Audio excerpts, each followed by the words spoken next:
Chat, I am hoping that we have gyro. We got gyro. Amazing.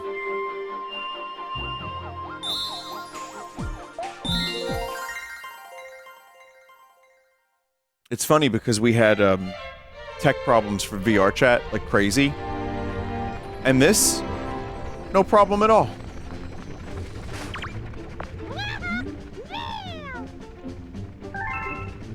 Dear Mario.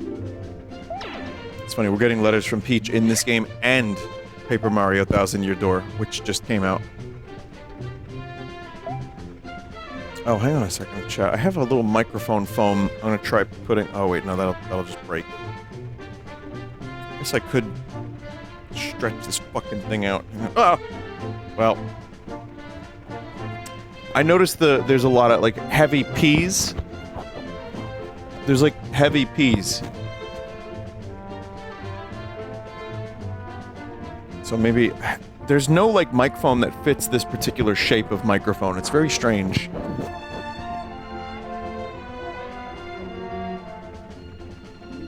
It's like puh, puh, puh, puh, puh. Well, I got it, kind of, on there. P.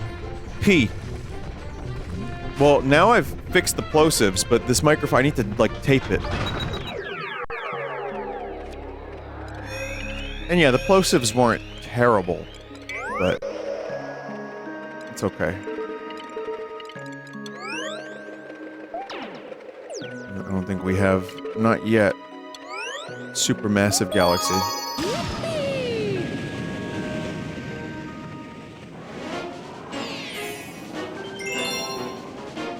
Plosives, you say?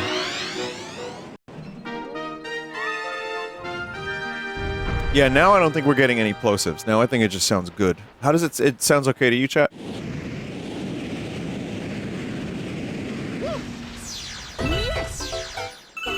Cool.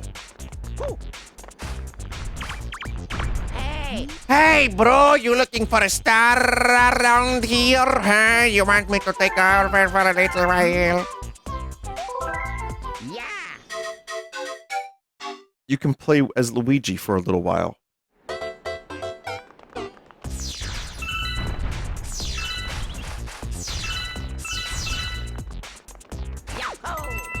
Which I find funny that, like, we only get a little bit of Luigi time, and we're supposed to, like, applaud this. We're going big out here, watch out.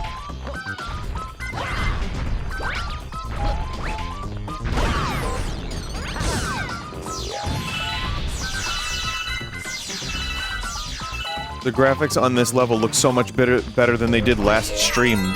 I know not what you were talking about. Graphics were always this good.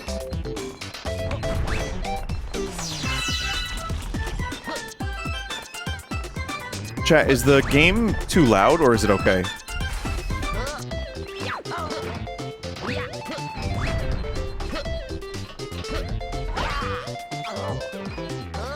Maybe a tad loud. I'm noticing it, yeah.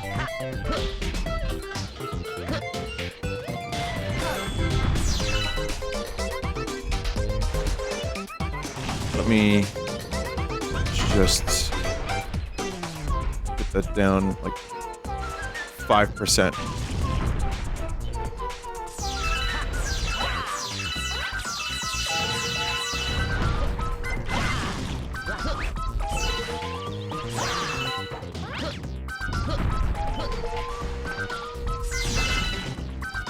This is a fun level. My favorite world in Mario 3, maybe my favorite world, I'm not sure, is where everything's big.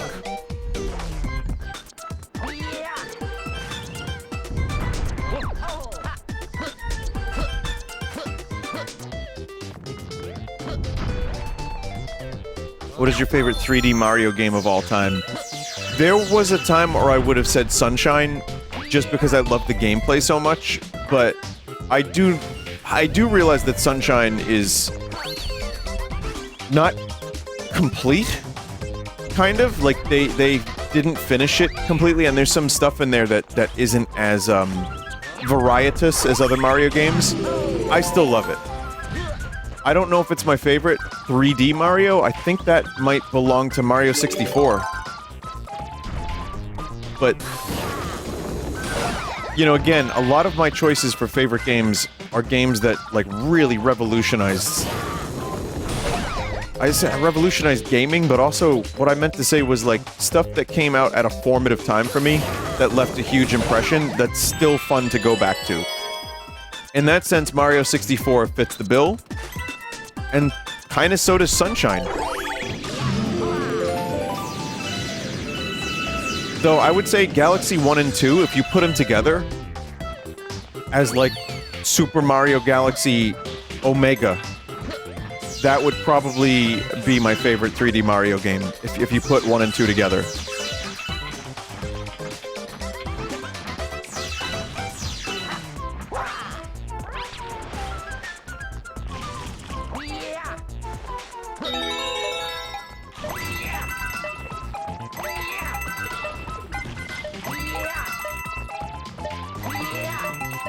What about Odyssey? I love Odyssey. Odyssey is a great game.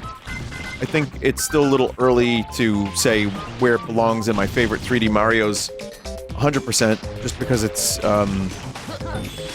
I've only played through it once, and I know that I loved it when it came out, but I'm wondering if that is, like, you know, as good as some of the other ones. At the time of me playing it, I certainly felt like it was.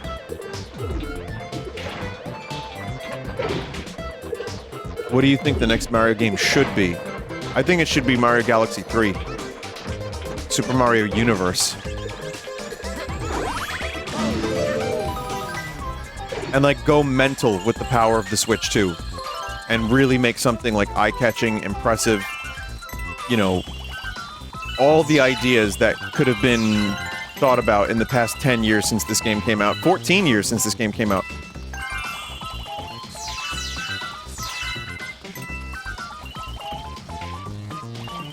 Can it have a hub world? It should have a hub world, yeah, and it should have more open world segments, but it could also have levels like this that are just, like, kind of more linear, and I would absolutely love that.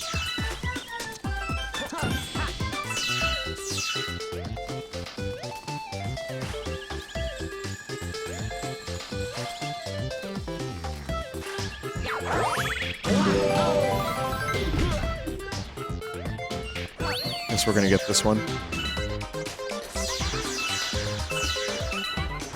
Binty the Vine. Would that have kept me in the level or taken me out of the level?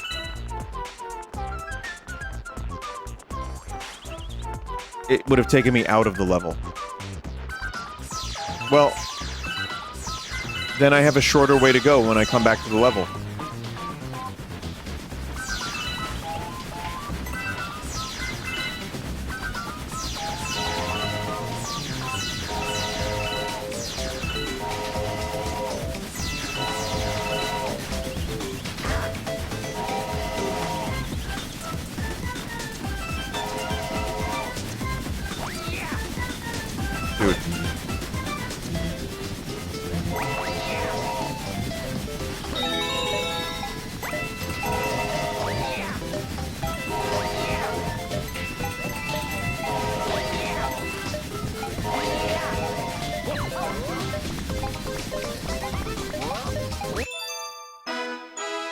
Do you think we're getting Prime for Switch 2 release, or is that Giga Cope? I don't think Prime 2 would be a useful...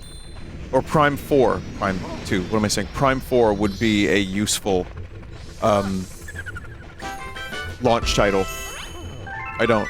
I think it would get swallowed up by Mario.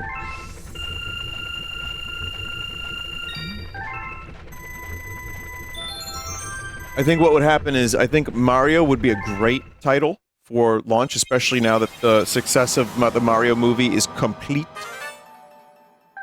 And I feel like Metroid Prime 4 would be a really good game to release like 2 or 3 months later.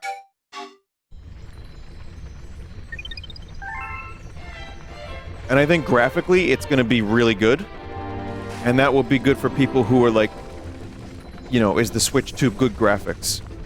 And if so, if Metroid Prime 4 looks dope and you can shoot, that would probably be a really a good thing for Nintendo. Even if it doesn't sell more than like a couple million, it'll still be useful. But it should not be a launch title.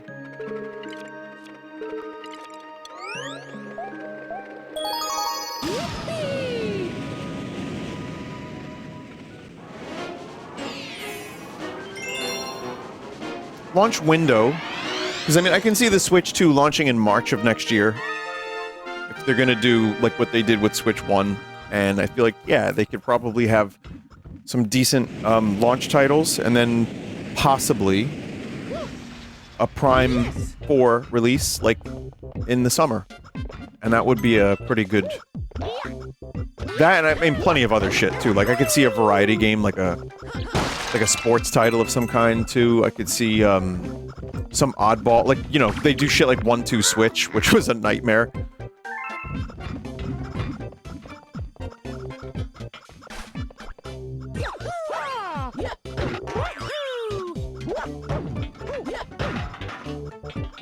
It would be cool if they did a Nintendo Land type game on the Switch, too. I'm also under the, you know, the belief that they should probably have a pack-in game. Because pack-in games did really, really well when Wii Sports released, for example. That shit was, like, massive. But I don't think Nintendo's gonna do that.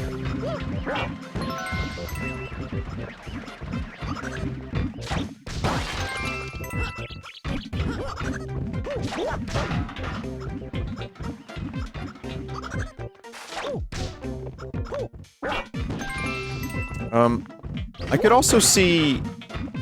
I could see a Smash Brothers thing. Also, people said they found code in Paper Mario for a 4K mode. So I wonder if maybe there will be just, like, patches for pre-existing games, I don't know, or... You know, stuff like Paper Mario working out right out the gate to have better graphics. I was reading stuff about people were saying like there would be like a Breath of the Wild re-release, like an HD edition. You know what? That would be silly. What they should do is just have a patch for it. But Nintendo likes their money. It's already HD. Yeah, no, I mean like a 4K 60 FPS, which again should just be a fucking patch. Enhanced backwards compatibility, I think, would be a huge selling point for a lot of people.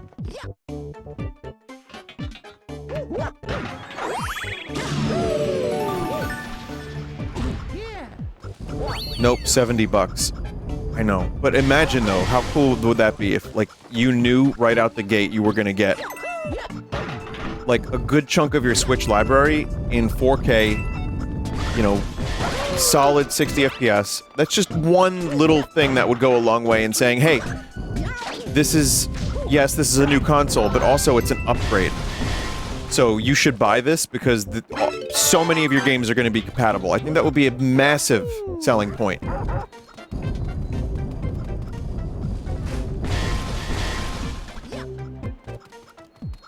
Do you still plan on playing Endless Ocean Luminous? I don't, because I heard it was very disappointing and very empty.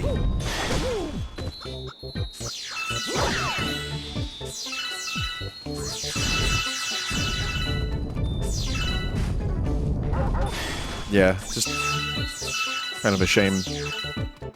Wait, is this a grind spot?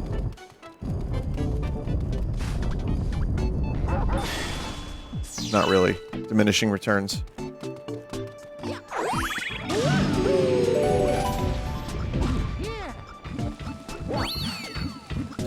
You know what would be another, enticing launch title? Final Fantasy VII Remake. That would also go a long way in showing people that the Switch 2 has PS4 quality.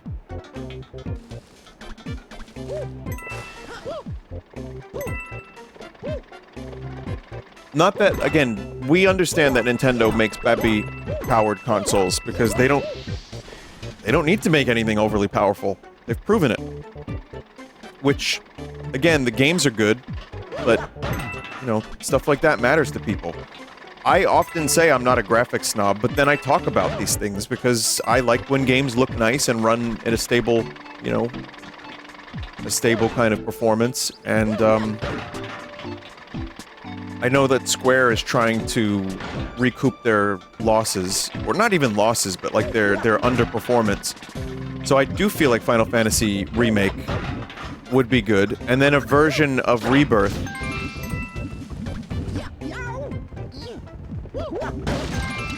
That would probably help. Also, new Banjo-Kazooie. But you didn't hear that from me.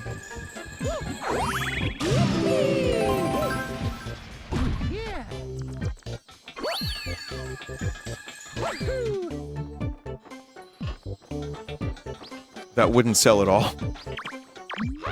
Balatro launch day. According to my investigation, you must lure Glamdozer in close, then kerthwomp. Know what I mean? Nerd.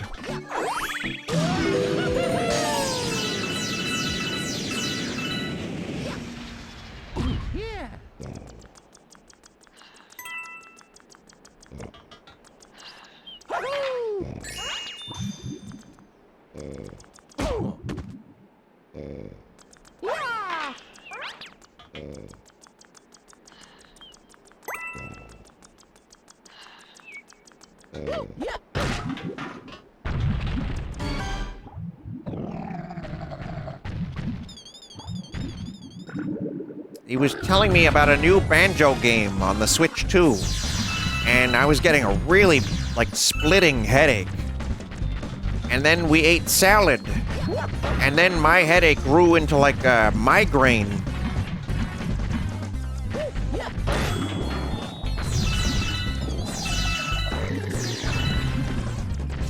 What if the announcement that Lynch made that we will be able to see and hear in June will in fact be Banjo-Kazooie on the Nintendo Switch 2?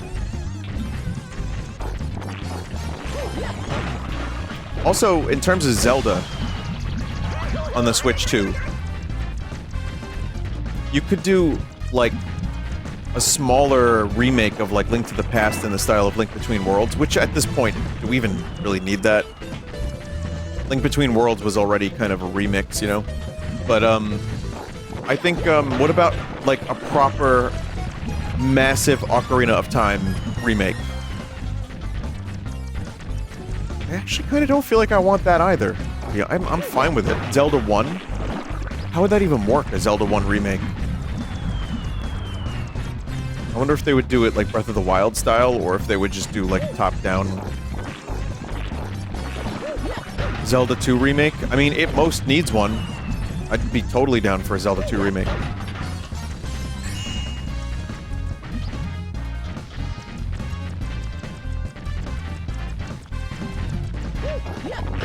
What about Star Fox 64 remake? How about a new Star Fox game? You know, that's the thing. When I say remakes, I actually wouldn't mind a new top-down Zelda game with the style of, like, Link's Awakening.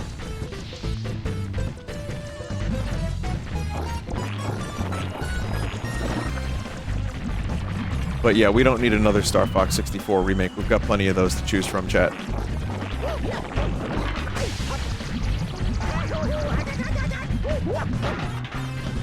There are no stories to be told in the Star Fox universe, is what we've learned.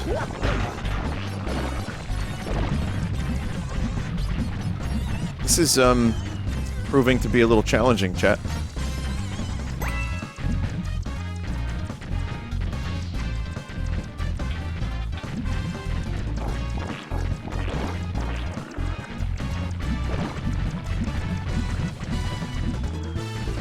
I know you have to lure it, but then it shoots its lava, so... I think I got it now.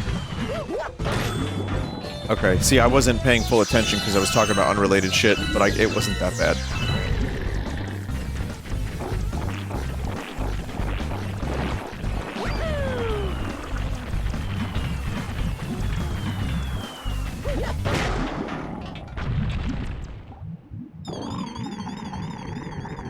You okay? Man, those are some DSLs.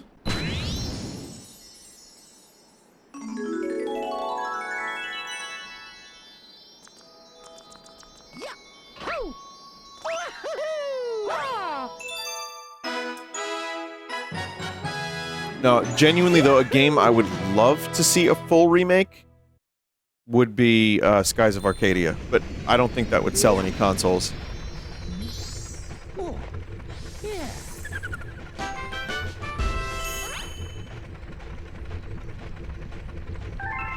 Are there any first-party Nintendo series you dislike? I never played a Nintendogs game when those were a thing. I'm not really into Mario Strikers, even though I think I would like it. I haven't really played very much of it. ARMS was fine. I played Nintendo... I corrupted Nintendogs.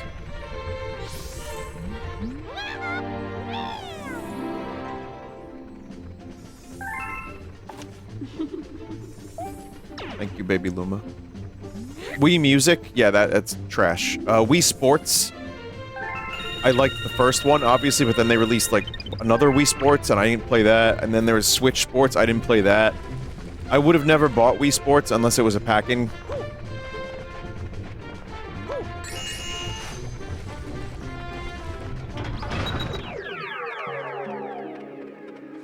Oh, Wii Sports Resort. Yeah, I did play that. Actually, I liked Wii Sports Resort. I lied. Never mind then. Sorry.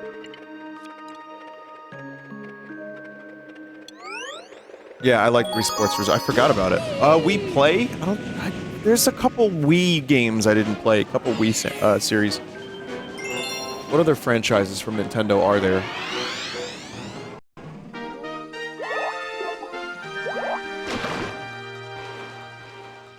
Oh. 1-2 Switch I didn't play, and I didn't play its horrendous sequel.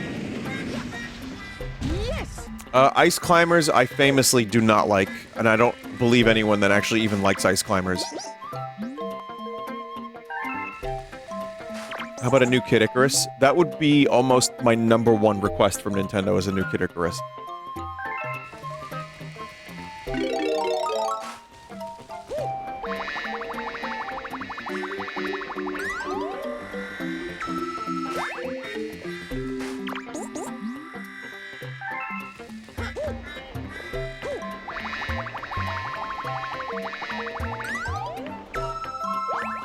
Fire Emblem? I like Fire Emblem, but I didn't love any other Fire Emblem than Awakening.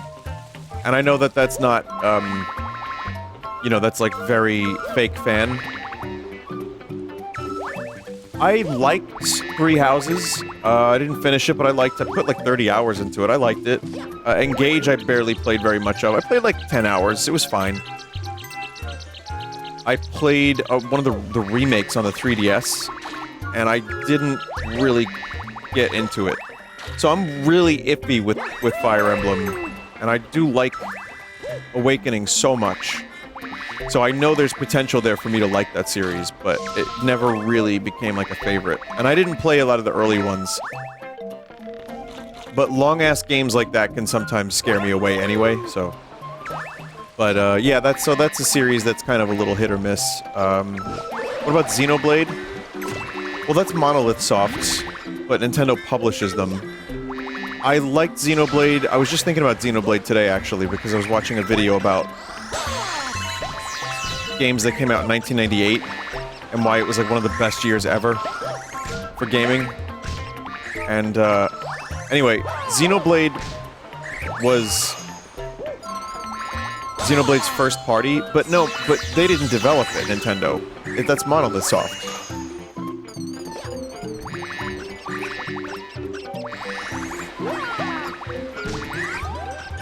They own Monolith.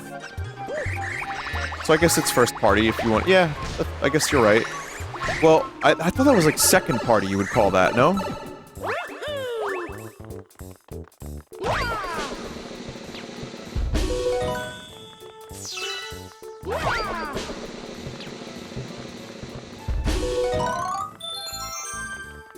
Whatever the party is, I really liked what I played, but I didn't finish it, and I know that's like to my eternal shame.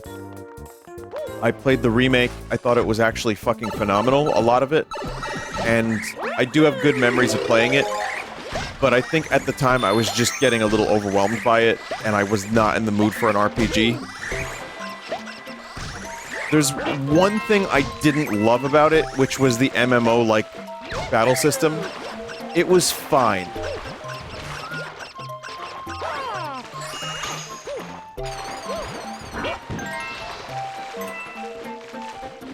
It was fine. But it didn't, like... It didn't blow my mind or anything like that. Weirdly, Dragon Quest XI, just going back to the classic turn-based RPG system, had a lot more... held my interest a lot more. But I would say Xenoblade, I get it, and I see that it is like an incredible video game. And I say that even though I only put like 30, 40 hours in it, whatever I did. Only. Only. You should play Dragon Quest VIII. I know. And I gotta be honest, I'm kind of waiting and hoping for a remake of that game.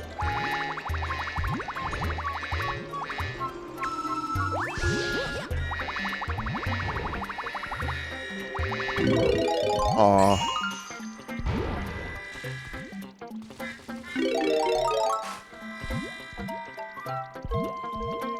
Just 1 second, chat. Sorry. I know Dragon Quest III is getting that remake, and they just talked about it again for the first time in a while, so that's cool.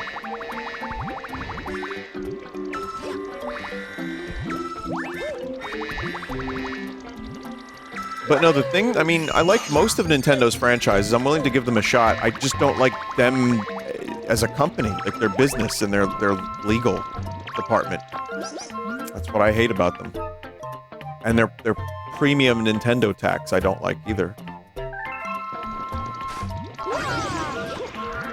So, but yeah, in terms of like their games, they're almost always great. Isn't that every company? Yeah, most, yeah, sure. But you've heard me say this a million times, so I don't need to go into it. I think in terms of like just being positive, they make some dope-ass fucking games that I tend to really enjoy. I don't like the Waluigi Foot series. That's probably the only, like, franchise of Nintendo's that I actively hate.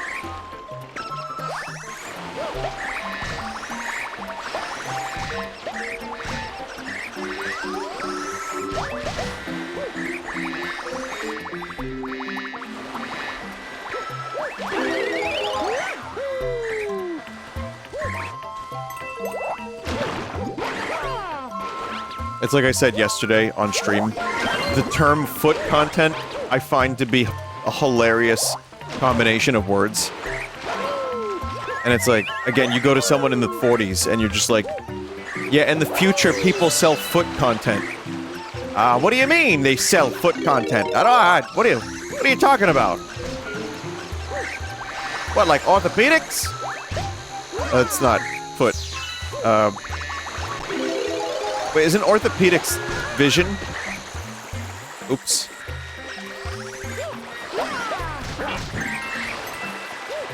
That's bones? Wait, orthopedics is foot. Oh, okay.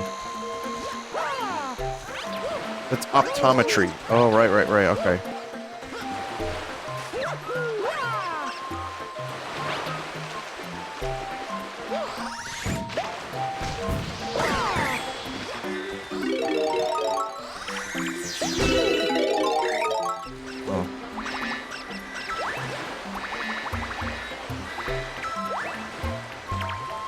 What is this conversation? We're just talking about foot content. Was that, like, difficult to understand? Urology is feet? No, that's PMIPs.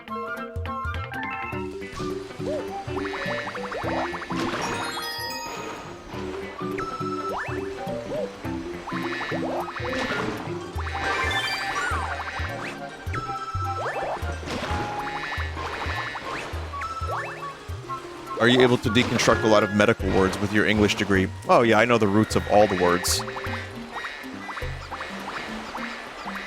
They teach you that in English school, yeah. It's true that you have to go to England to attend English school, though. So, you know, I went there to get my degree. Studied abroad in New Hampshire, and I studied the blade and the sword. But you know, I've learned that the pen is mightier than the sword. But you can't spell sword without word. So they're kind of, you know, they're linked.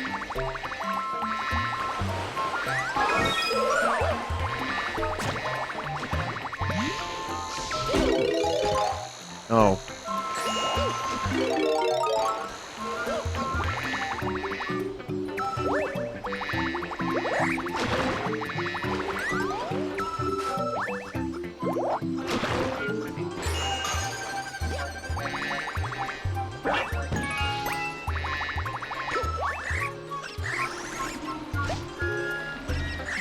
I be jorkin.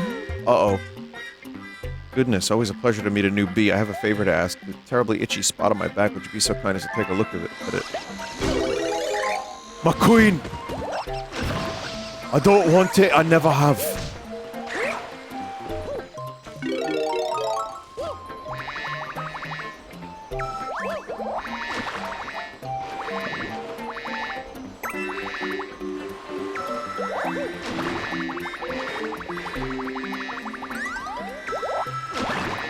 Chat, I wonder if Smiling Friends merch is at the Wildwood Boardwalk in Atlantic City now. Because it's been Rick and Morty for years. I'm wondering if Smiling Friends has reached the boardwalk. Oh man.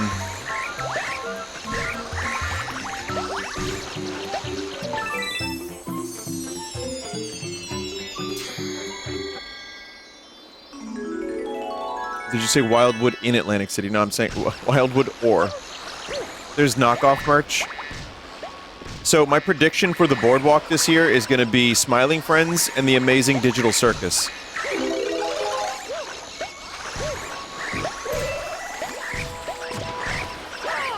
Anything else, chat? Place your bets. I'll let you know when I go, whenever that is. Skibbity will be there. Skibbity will be there. Even though Skibbity Biden killed Skibbity, it hasn't killed it for everyone.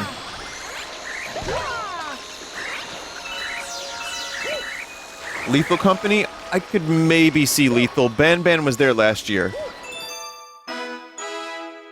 Still waiting on that cameo. What, in what, Skibbity or Smiling Friends? I would be completely down to do a Smiling Friends voice.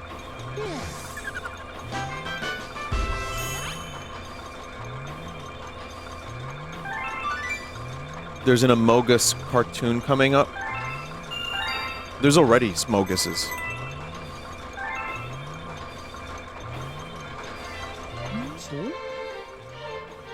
What's that, a striped mushroom? I've never seen one of those before. Yeah, have fun with your unusual toy there. I ain't judging.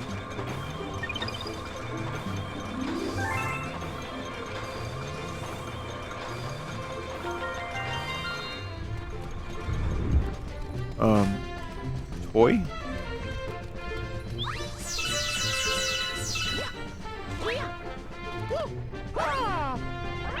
Apparently kids' brain rot has discovered buckshot roulette. Well, we saw on Commercial Chaos that there's an android, like, clone of buckshot roulette. That's a shock to me, because that's another one of those things. I don't think I had anything to do with that getting anywhere near popular. I'm not at all saying this, but it's like one of those things where I played that fucking Poppy Playtime game, and then you find out, like, several months later, or a year later, that it's this massive thing, and I'm like, I still haven't seen or heard of it outside of my stream that one time. Oh yeah, Baldy was my, yeah.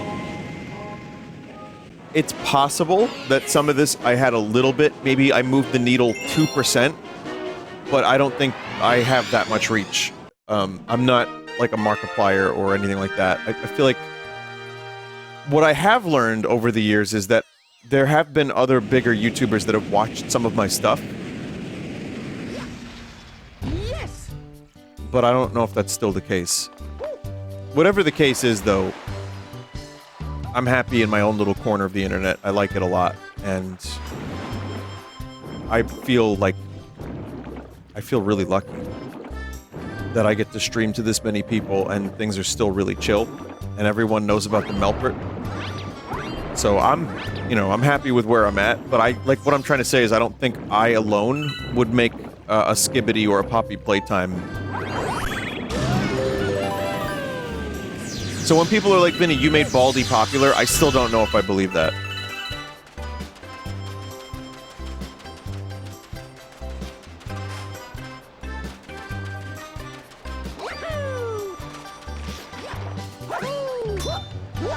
They should have brought Flood back for this level. Actually, they should have, for Bubbling in Mario Odyssey, would have been nice to have Flood.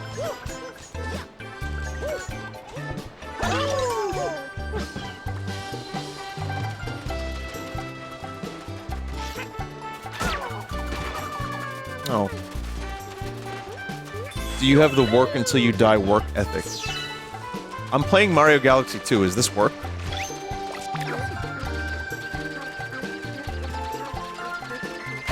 But yeah, I do have that kind of work ethic to a degree because life is here to be enjoyed.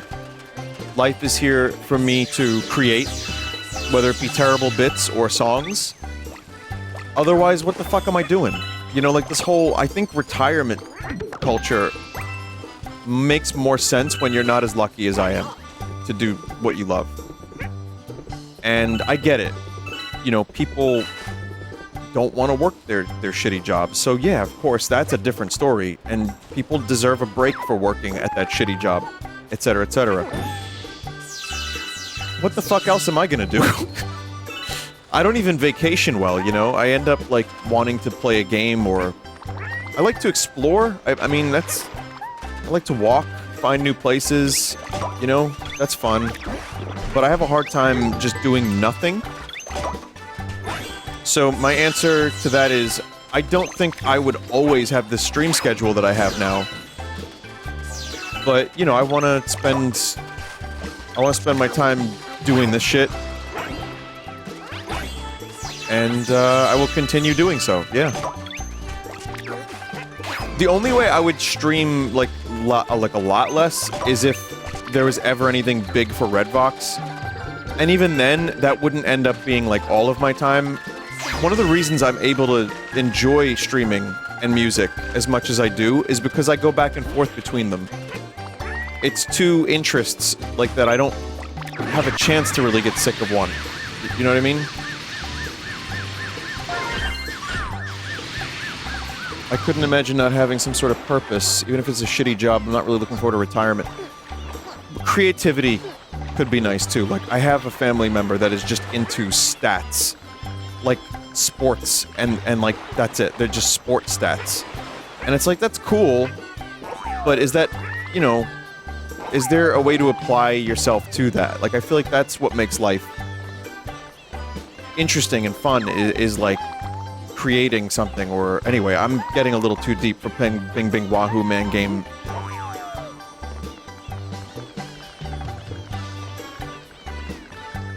But I think hobbies are good, and having some sort of creative outlet is very important, is all I'm trying to say. Because I've seen a lot of people retire, or just kind of watch TV and that's it. It's like, I don't know. I've always thought about getting older and thinking, well, as long as they have video games in the retirement home. Ah, you want to play GoldenEye? Slappers only?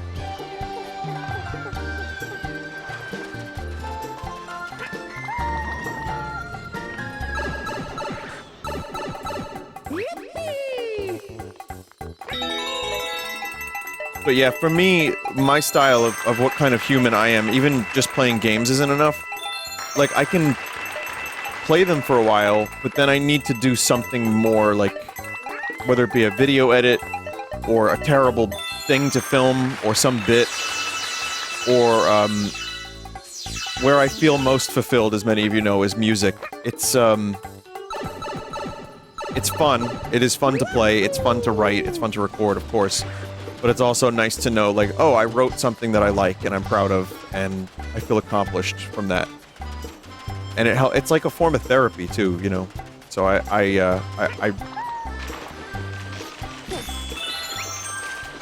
in that sense, that's how I keep myself busy. And it's also why I kind of don't like taking planes, because I like to play my guitar, and I wouldn't want to have a guitar get lost or broken on a plane. But if I was gone for like a week and I didn't have a chance to play guitar, I would be kind of unhappy, I think. Take a train? Yeah, I've considered that.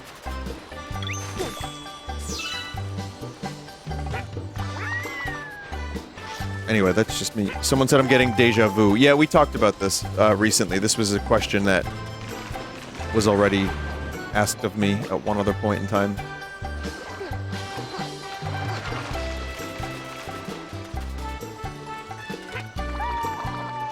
Take a motorcycle trip.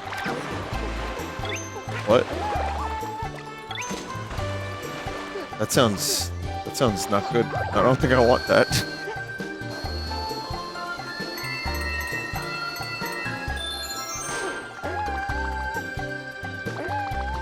I have never ridden a motorcycle.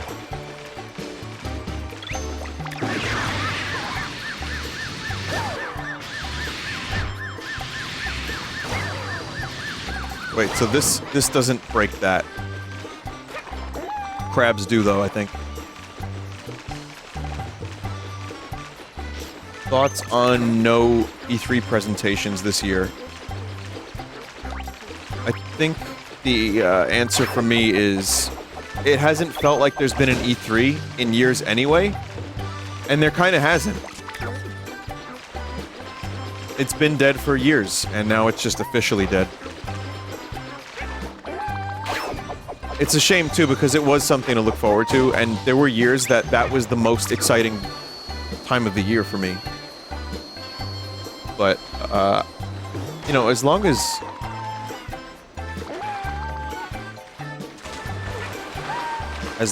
we're getting some form of video game news, like presentations, I'm happy. Someone said, have you thought about combining your music and video game interests? Maybe doing, like, soundtracks or something? Or would that take the fun out of it? I wouldn't mind trying to make a song for a video game. I've made stuff that sounds like video game music. I have more fun doing music that I could play, or more music that sounds like the stuff that I write. And, like, you know, I like writing lyrics, too. That's another puzzle that I like to solve. And, so no, I don't think I would want to do contract work. I kind of just like where I'm at.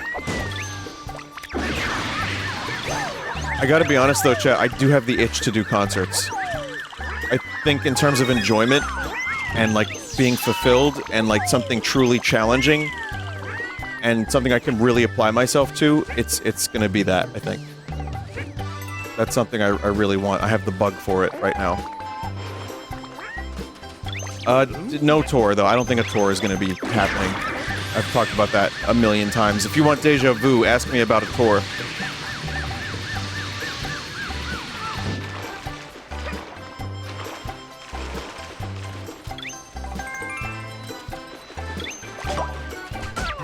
Oh.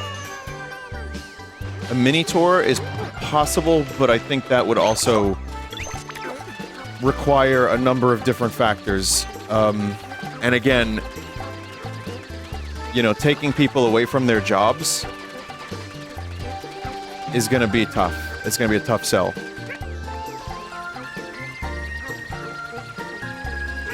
Just as one example.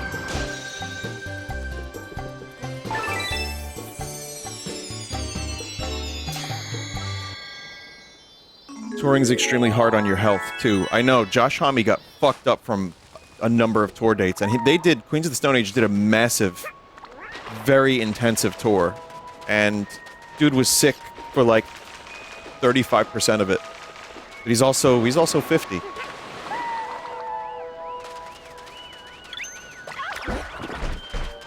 But I think if you do less dates, that's possible, but keep in mind the less dates you do, the more money you lose because you have to pay crew. I don't think people understand the logistics of touring, especially for a smaller band, because I get asked, like, Vinny, just come here and play, and it's like, again, the reason they pack the dates so closely together is so that they don't have to waste money on crew that is just sitting around and, like, going on tour with them. It's a huge thing, and the logistics of it, we have no label. I wouldn't be opposed to a small label that would do us right and not, like, be greedy, with good people that believe in what we do, and I would totally be down for that, but where do you find that? Do they find us? I don't know. How does that work? Make your own label. How much money do you think I have, chat member? How much time do you think I have to manage a label? Oh my god, I can barely handle selling a couple shirts.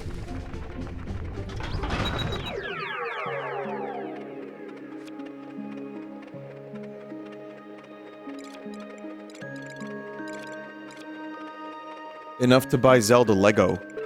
Haven't bought it yet, my friend.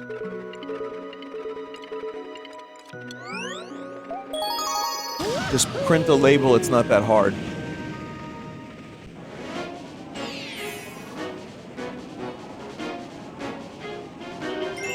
But yeah, I would say nothing is off the table. I just think we need to figure out how many people would actually come to a show. We don't even know, chat. We don't even know what venues would be good for us. I talked about this on stream recently, so sorry to repeat myself, but I'd be fine with small little places too. That would be just fine for me. But I don't know how to get started, so we're working on that. Little by little, I'm figuring stuff out. I got, you know, venues on hold, but we're gonna work on TMG. We're gonna see if we suck, and then we're going to figure it out from there, because it's fun, and it's something that, again, is worthwhile, and I like it, and I want to do more of it.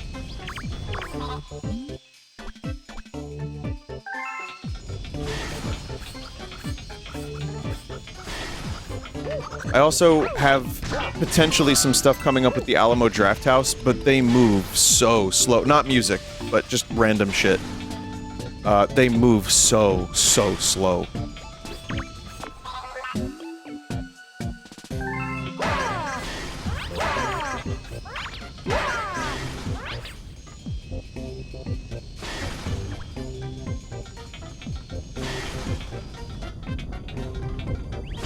No.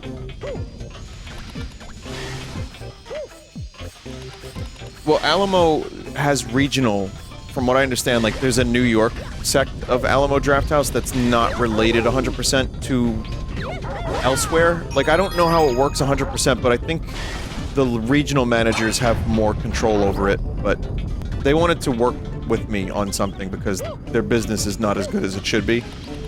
And also they wanted to, like, give me free reign to a movie theater, which is pretty fucking cool, but what am I gonna show? Like, Luigi, is that a cock? At a movie theater? Like, that's just... you know...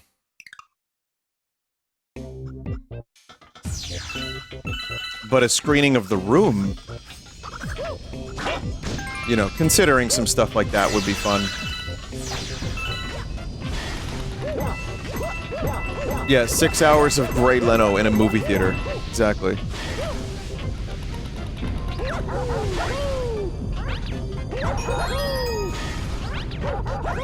Yeah, but the problem is with a movie theater is they need to get the rights to show it. They can't just, like, show someone said commercial chaos in a movie theater. The reason they move so slow is because they have to get the rights to these things or check if they have them. Like, I wanted to show Mario 1993. That was, like, one of my ideas. Like, let's show the old Mario movie. It'll be funny. Like, checking. 2 months later, yeah, we can't get the rights to that. I literally want to show Rem Lazar and have Jack sign with me, and he's down for it. He holds the rights to that movie with Scott, who is in the movie as well. and the Alamo still can't get the rights to the movie.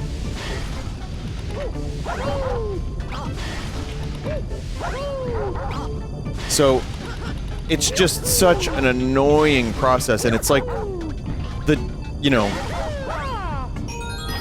it's one of those, I'm not even gonna bother getting that one up.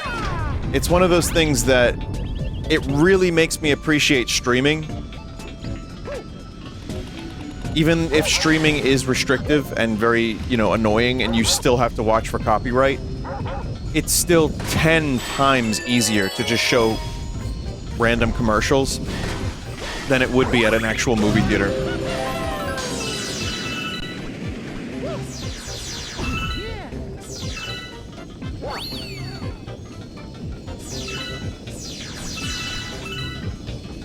You can show you can't show Melpert.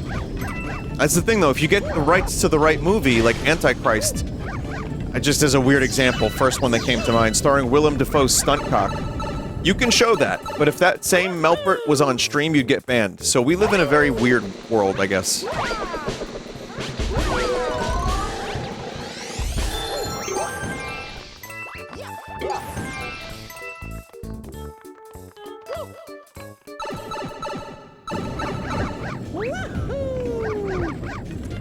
I like how when you get the bad thing, it's literally just a little Goomba.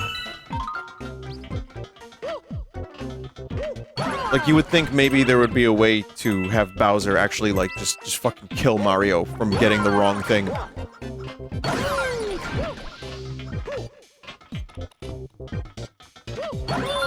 Why does Melpert mean hog now? I don't know, a chat member ruined everything yesterday.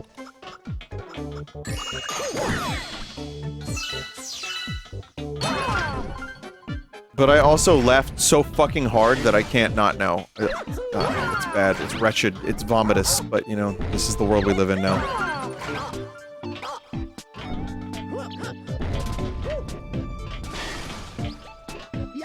It's already a shit bit. Yeah, so here's the thing, chat member. What's crazy about terrible bits is that invariably every terrible bit is someone's favorite bit. I actually have people come up to me at conventions and say they unironically love Gray Leno and watch the videos.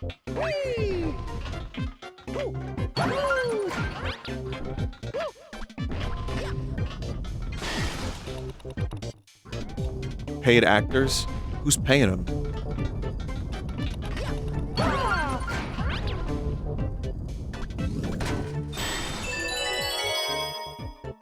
Do you ever feel guilt about Gray Leno?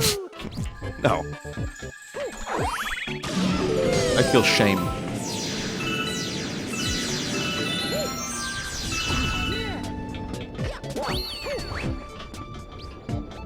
Your bit about how every bit is someone's favorite bit is my favorite bit. Yeah, it's also not the first time I've done that.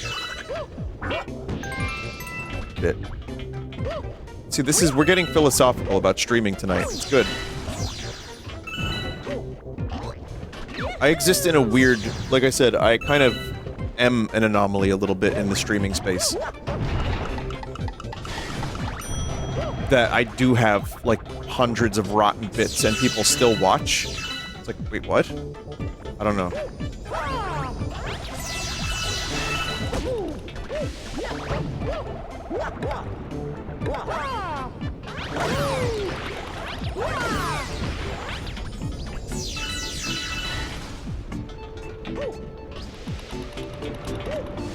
Perhaps the rotten bits is the secret. Maybe. It's also a little bit of luck, a little bit of consistency, and a lot of Mario and Luigi voices.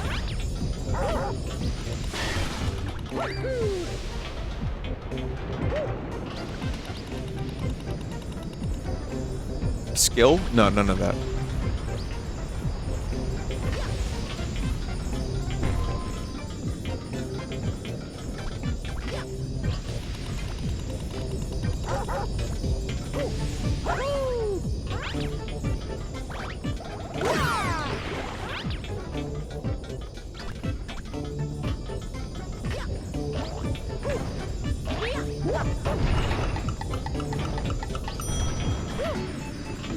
Hell yeah.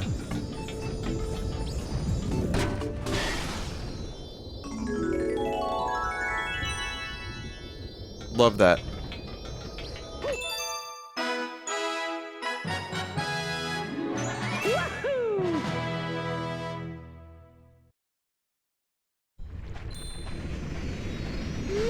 Yeah, the life of a golden chain chomp is not a good one.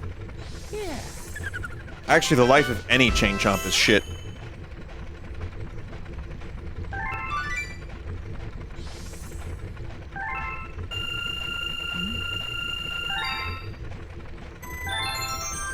Love that smell.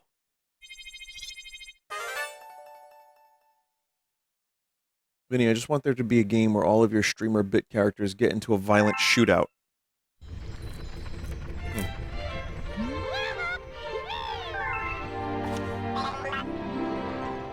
Gearmo. Oh look, it's famous streamer Gearmo. Or as the American Heart Association calls him, Geronimo.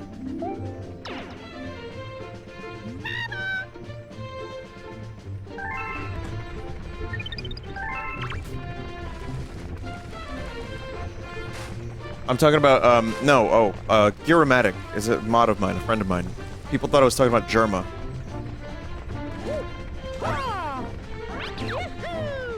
Well, I mean, you could pronounce the G as a J. There's enough material for a full Vinesauce kart racer at this point. Or a mod of another kart racer, but yeah.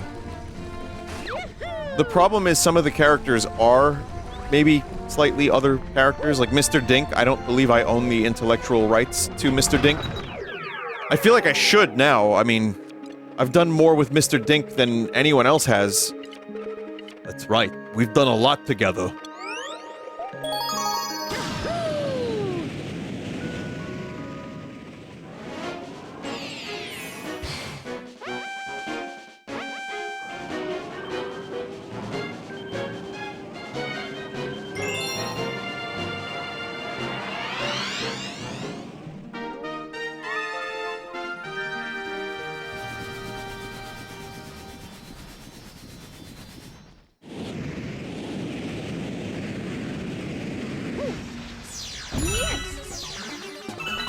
Fast.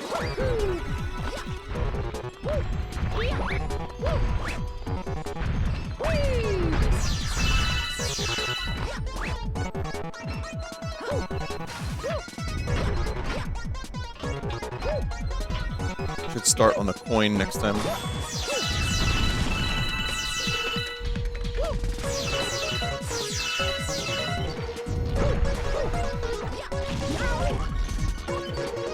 Speedrun ruined.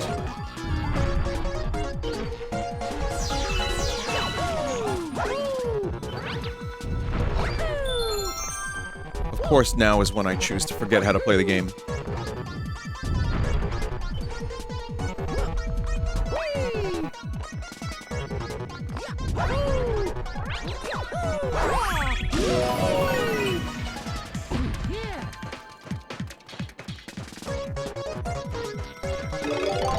Have you seen that Mario theory about wild versus domesticated thwomps?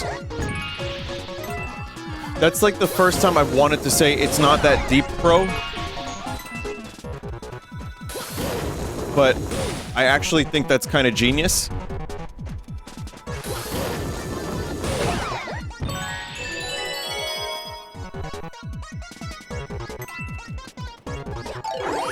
That does sound like something that they would expand upon in like a Paper Mario game.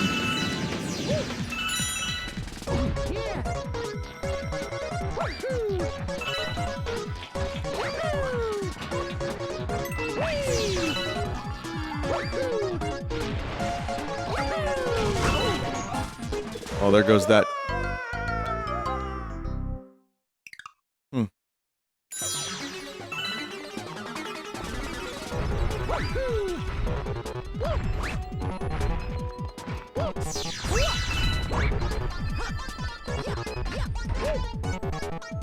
It's weird, I started on... wait. Oh. Oh, man.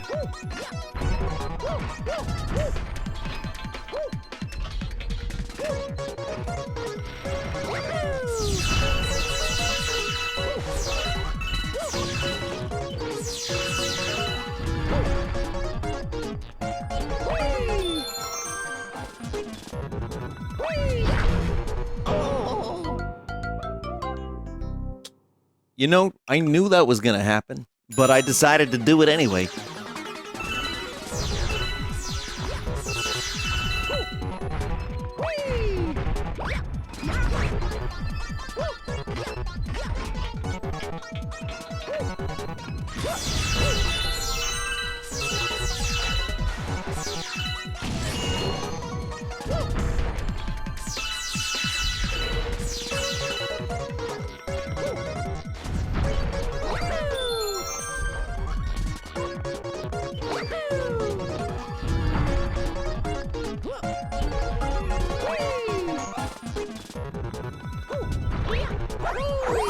Get in there, yeah, get in there. Okay, we're making world record pace here, chat.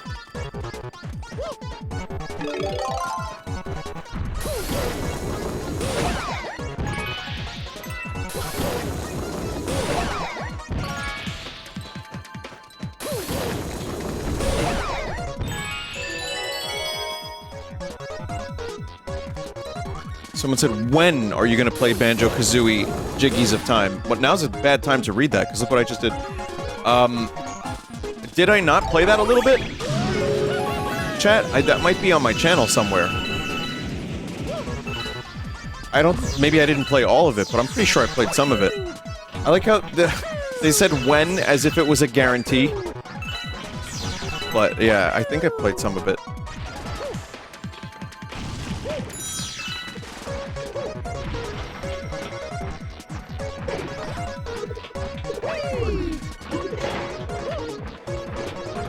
Do you know Flipper? The dolphin, it died.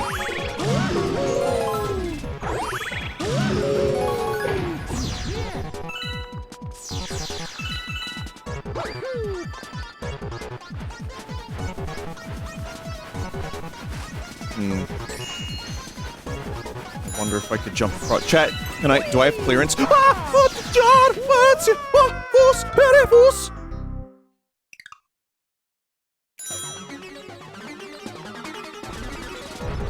No, not there. I mean, do I have clearance for the long jump?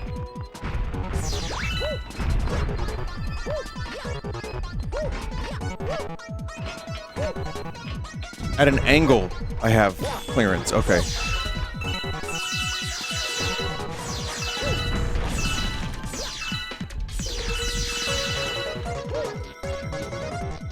The game is kind and generous enough that I keep my star bits.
Oh, man.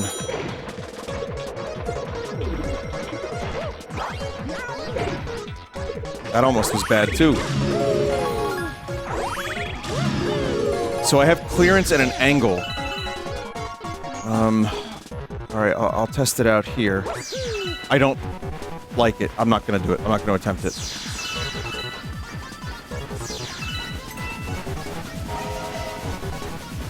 No way.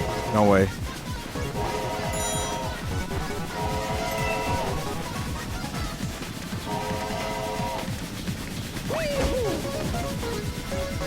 So that's not good.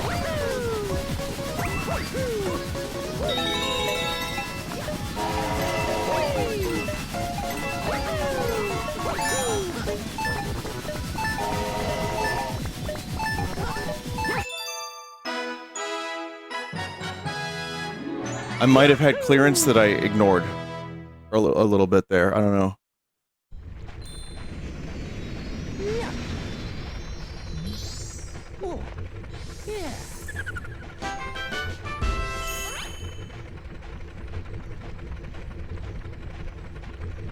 All right, chat. Pretty good.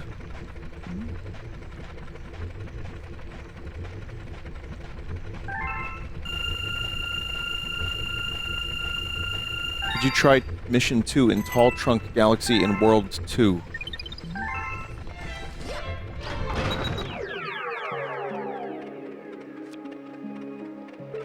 Vinny, I don't mean to be a dick, but it's been 6 years since you streamed Superstar Saga. How long will it be since we see Partners in Time or Bowser's Inside Story? So at the moment, as you can tell, I'm also playing Paper Mario, Thousand Year Door, and I did Mario RPG. So I think you might have to wait. I would say that none of that was a guarantee. But, you know, it could happen. It's just a matter of if I have the right... It was World 3. If I have the time for it, if I'm feeling it, and if I can even figure out which one I want to play first, because I've been told, do this one. No, Vinny, do that one. No, do this one. So I don't know.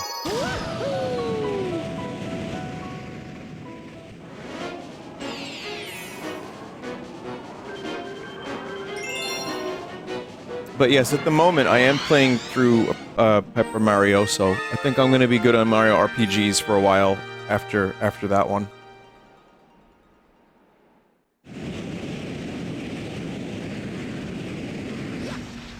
Yes! Hey!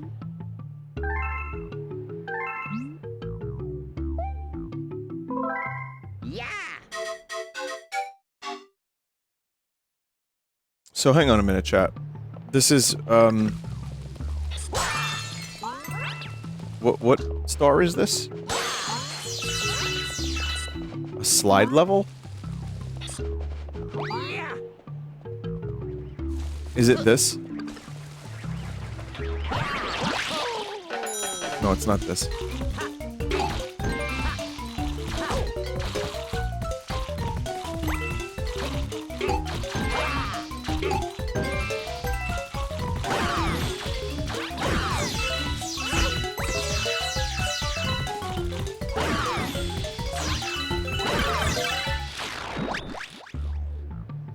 Failure.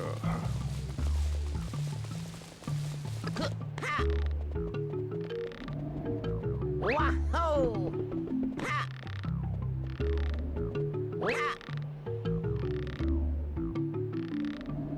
Are you going for game completion with Galaxy or more of a just finish the game?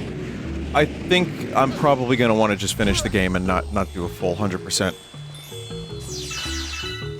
Maybe I'll get really into it and by the end I'll just say fuck it, but I'm going to just say, just to set expectations, this will probably not be a 100%. Oh god. Oh my god.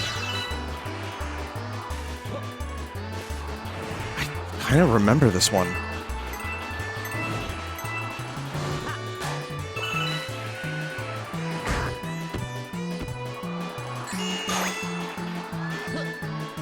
Nice of the game to not just fucking ruin all of the momentum.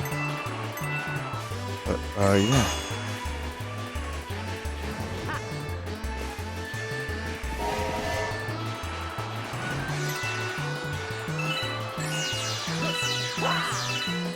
What is that?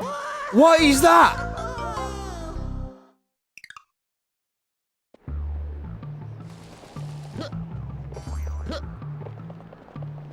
You missed the balloon? You don't have to get all the balloons, right?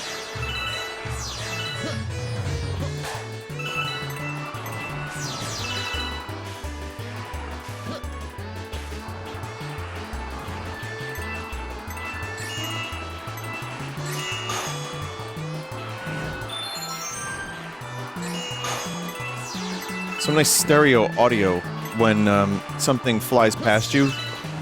Listen, it makes a little noise. It's on your right or left. That's cool. I didn't even notice that before.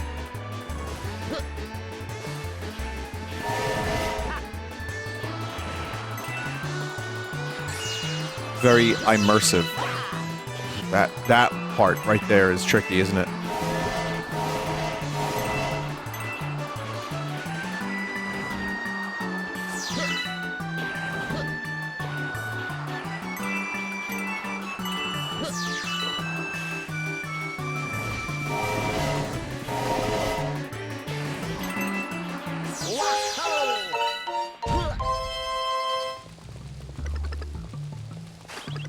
We judge you. Very brave. Bravery symbol. That one was a lot of fun, actually.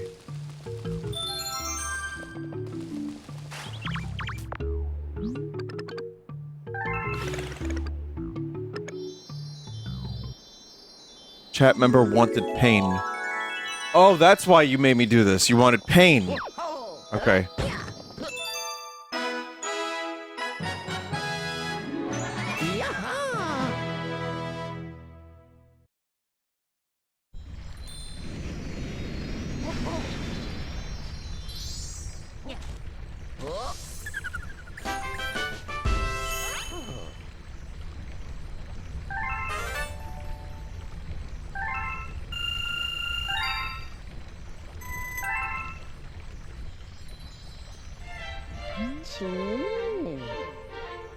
You brought back a Whittle with you. Oh, because they're wood. They get whittled. Maybe they were carved, and that's, like, not how they naturally form. Hey!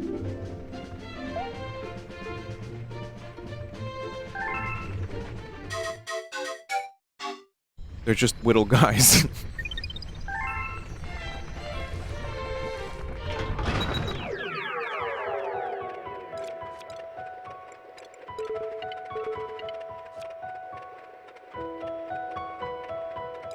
Do haunty halls, or you know what? Just to see some new stuff. I have plenty of star bits. Throw some star bits at this thing. It's also fuck. This game makes you grind for 99,999 star bits to get that last level. Oh god, that's real?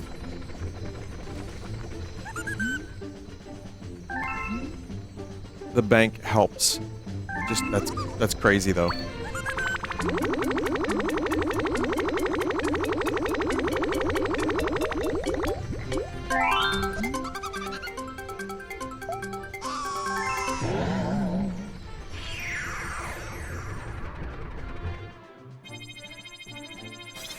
Consider you have 2K right now. Well, consider that also you have to spend those 2K.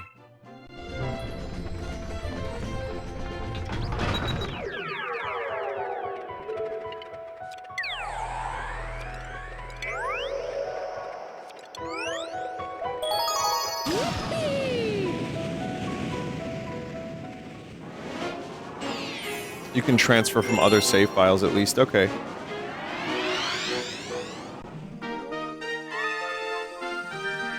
Which brother do you like more, Mario or Luigi? The answer is always going to be Luigi because they actually give him a personality. The only time Mario had, like, any personality other than Bing Bing Wahoo Man was, like, the old cartoons or the live action. And maybe... I guess a couple other things, but... You know, just some actions of his in like, Mario RPGs, a little goblin. But... You know, he's just kind of there, he's kind of heroic, and he's the hero, and he does all the things the hero needs him to do. Luigi is, like, kind of pathetic, but also, like, funny and brave, and he's, like, the underdog, and he speaks, he actually has dialogue. And then, you know, if you go to the Mario movie, it's just Chris Pratt. No, I mean, they gave Mario personality. But again, he's very much just kind of your everyman hero Italian pasta man.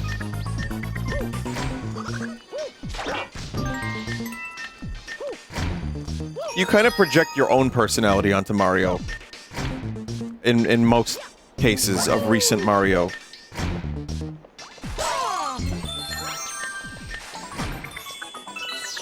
Not like your own personality necessarily, but you kind of figure out what you want out of the character.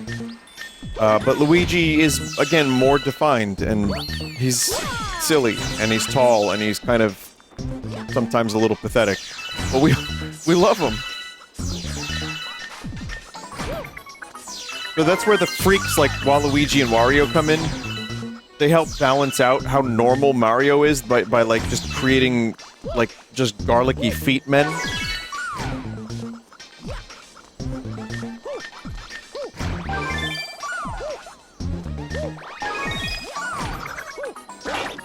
Nice Cubert.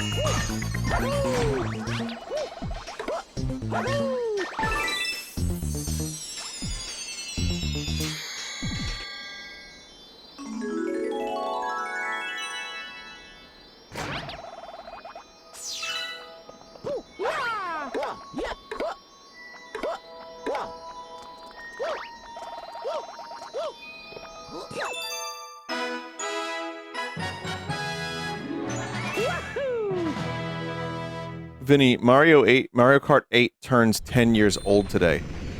That's crazy considering we just got the last bit of DLC for it, like, within the past year.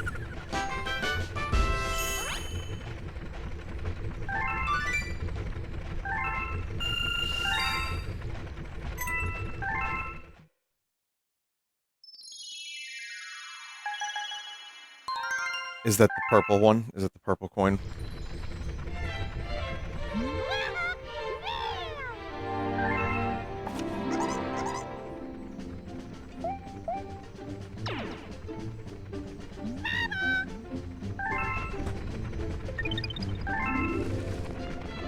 There's the pain. Chat wants me to see the pain.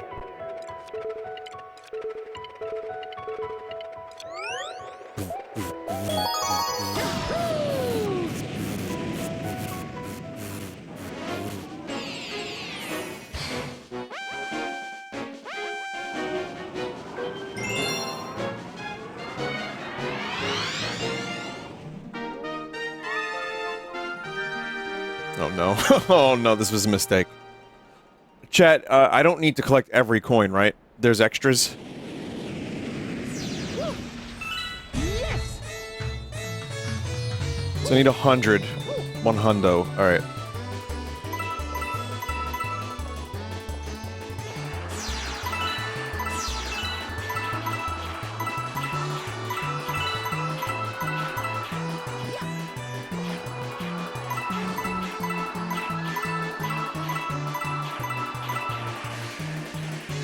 I've made a terrible mistake.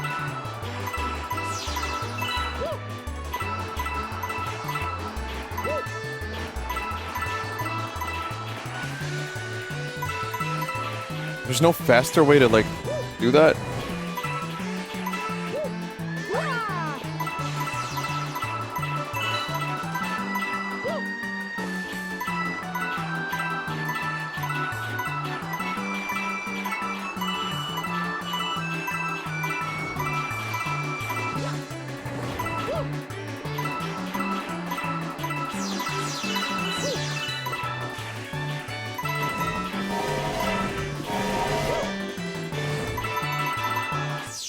Yep.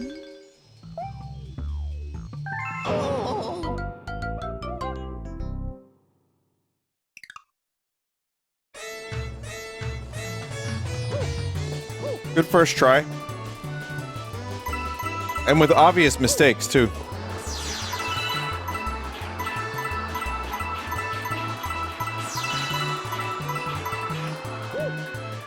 Alright, already doing better, and I'm 25% of the way there.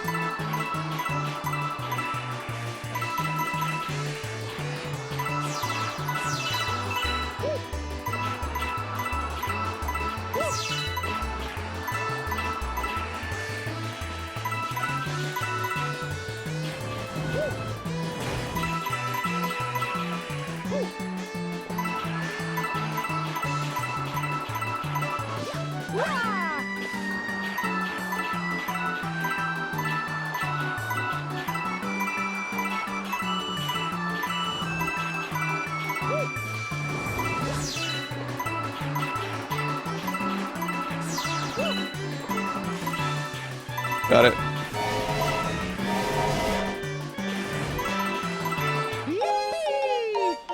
cool. That wasn't that painful. What's going on here?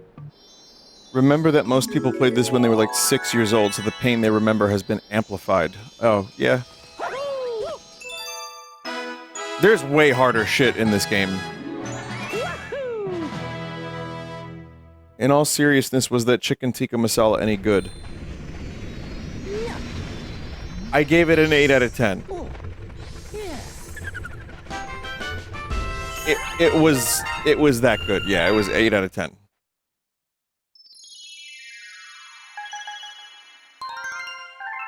To the point where whenever I would go to Trader Joe's, I would pick that up. What brand? It's a Trader Joe. Like, it's actually, yeah, it's pretty good. Like I said this the other day. There are local Indian restaurants that have fucking dope chicken tikka masala. This isn't quite on the same level. But for a microwavable dish, I was surprised at how much I liked it. And then you combine that with some garlicky naan bread. Sorry, naan. And then you throw some butter on there, and you have a perfectly acceptable meal. You just throw the naan in the oven, and it's awesome. So yeah, I mean, again, in terms of microwavable stuff, that is one of the better microwavable that I've come across, at least. I got a recommendation from someone for, like, this... What is it? Like, it's like a beef thing. I absolutely thought it was, like, dog shit, actually. And it was a recommendation, and I hated it.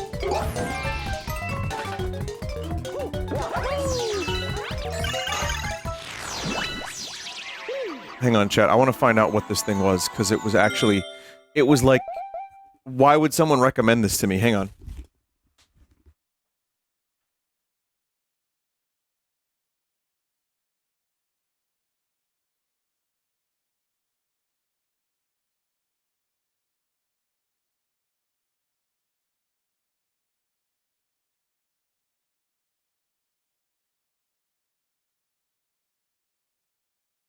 Okay, they're called Papa's Rinas, and I know I'm saying that really, really poorly. But it's crispy mashed potato balls with, like, spiced, not spiced, but, like, seasoned beef inside. And it sounded good. And I thought the beef was just, like, pathetic. The crispiness of the mashed potato outsides were the best part, and that's not enough to carry the dish. So I didn't like it. Someone said I love those. Not for me at all. I really just didn't get the point.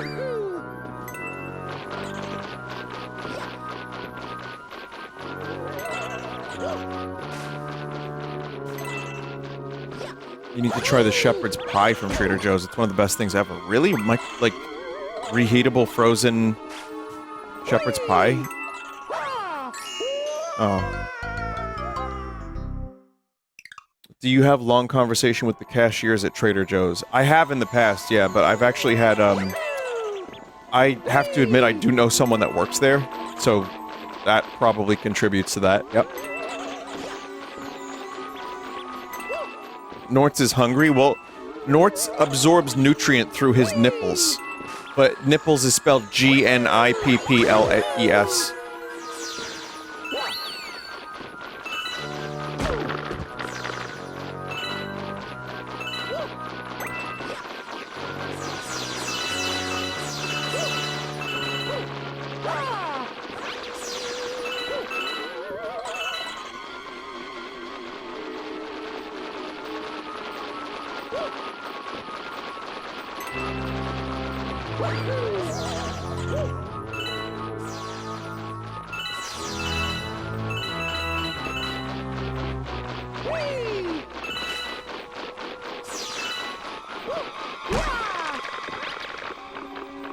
It's amazing how this is just effectively the Super Mario World melody, but spooky.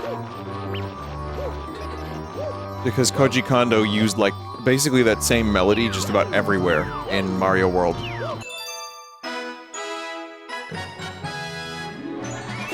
It's really good, it's great. Love that Ghost House theme.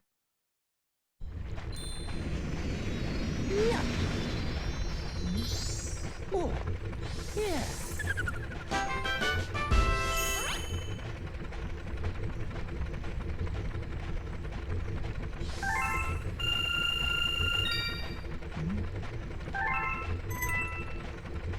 What's that tactic called when they use the main theme in every single track like that?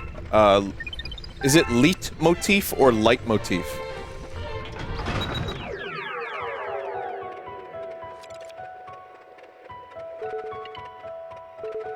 It's an elite. Late motif. It's a light motive.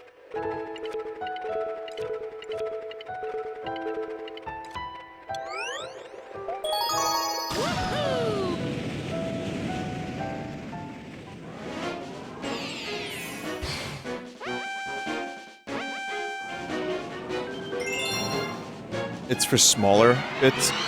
So I guess it would just be a motif, no?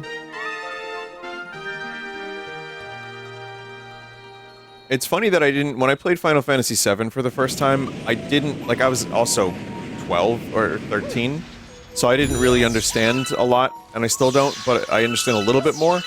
But I didn't realize how many instances of that main melody was used in Final Fantasy VII, just in different ways. I mean... Uematsu was so good at that shit that it almost felt like, you know, I could recognize it in a couple spots for sure, but later on, as I got older, I listened more to the soundtrack. I'm like, oh, that melody is being repurposed here. That motif is being used here. So I actually ended up doing that on the album Realign. Sorry to do this to you, chat, but I'm gonna tell you where I used it. Most of you already know, but I did do it once. I've done stuff like that a little bit, but it's more overt on that album, and I'm not expecting anyone to go and listen to my music, but I'll tell you for those that don't know. Where is it? Where's the hole? Oh, the hole is there. I got this, chat. We got a minute. We got a full minute. So the song Realign has a repeating pattern that I bring back in a slightly different way in the song Far Away.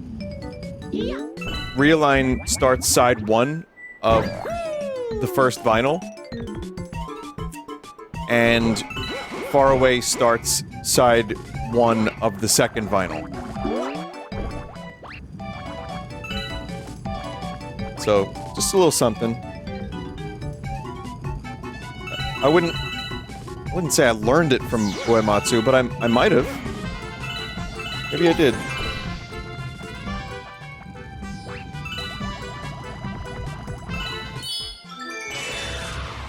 Did he teach you? Yeah. Very smart. Someone said, why would I listen to songs on vinyl? You don't have to do anything you don't want to. But we sequenced it for a record, because people have been buying records these days.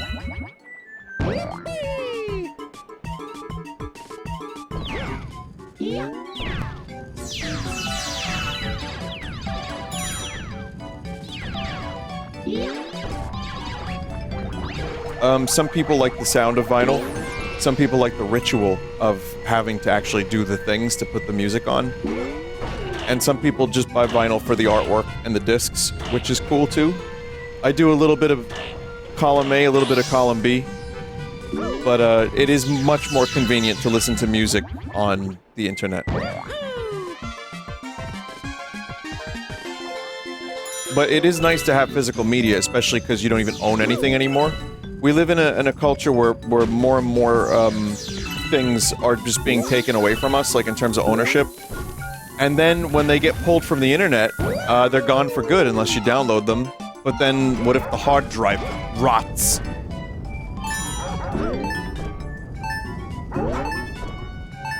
Come on, come on, come on, come on, come on, come on, come on, come on, come on, come on, come on, come on, come on, come on. I thought I had to hit the flagpole! No! No! No!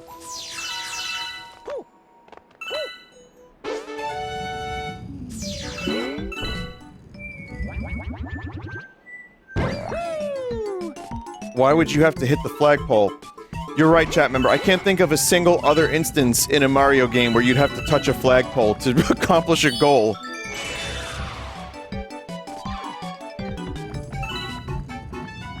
You played the level. That was like a week ago. Do you know how much brain rot has entered my brain since then?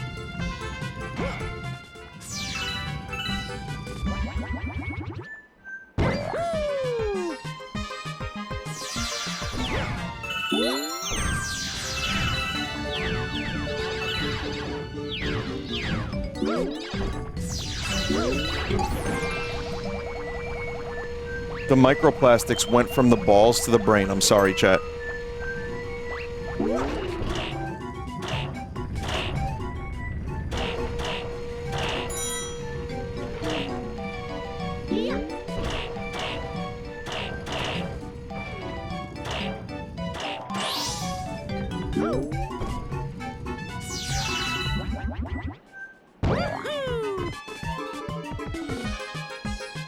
God.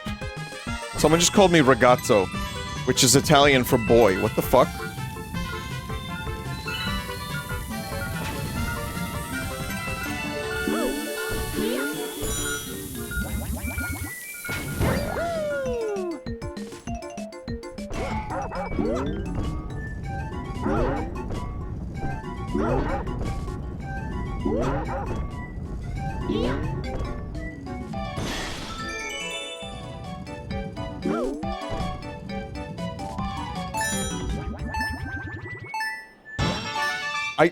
Still would have failed, I think, chat, because then I would have had to have gotten the star. Oh god. Oh wait, no, okay, I wonder if you get in there with 1 second, do you lose?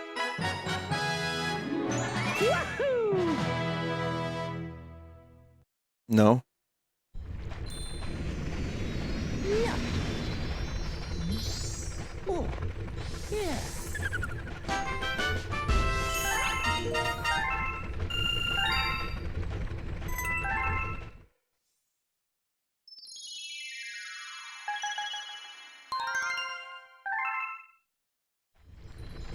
Mario Mythbusters episode.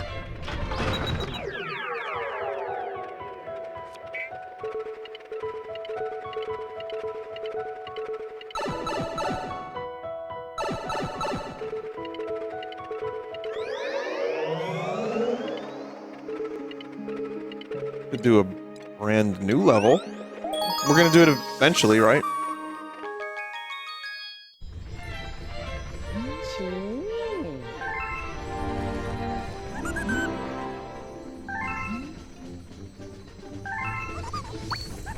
Uematsu used motifs like classic prog bands did, and it shows. Yeah, I mean, he loved those prog bands. But it wasn't just showy for the sake of showy. I mean, it was the same for a lot of those bands, but sometimes there was some prog that's just, like, wankery. And I say this as an unskilled musician, so I understand where I am and where my place is in all this. There is definitely wankery. I can listen to it and enjoy it, but one thing I love about Uematsu is he's able to pull, like, the heart out of the thing and really give an emotional context to that stuff that is equally touches my heart and my brain.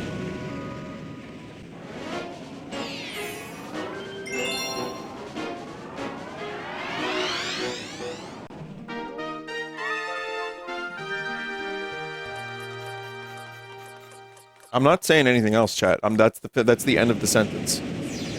And you're not going to coax me into skullduggery. Hey! Oh god, am I gonna get hungry now? Yeah, time to get hungry. Yeah!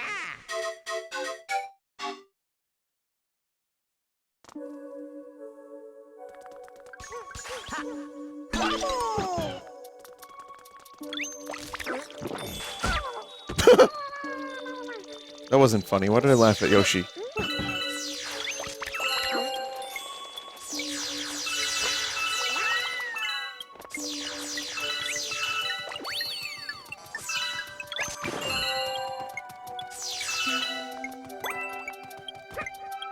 Ice cream sandwich. Chat, ice cream sandwich. Why did I do that?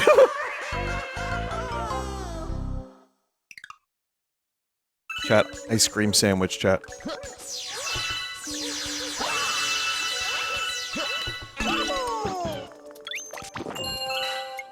Sang wedge.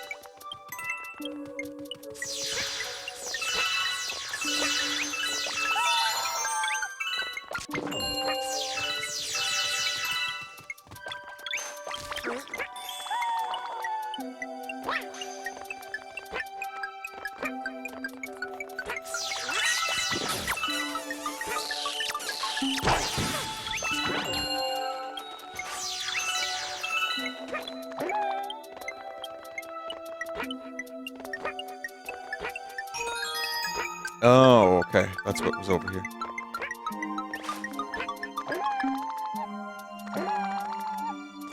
Whoa!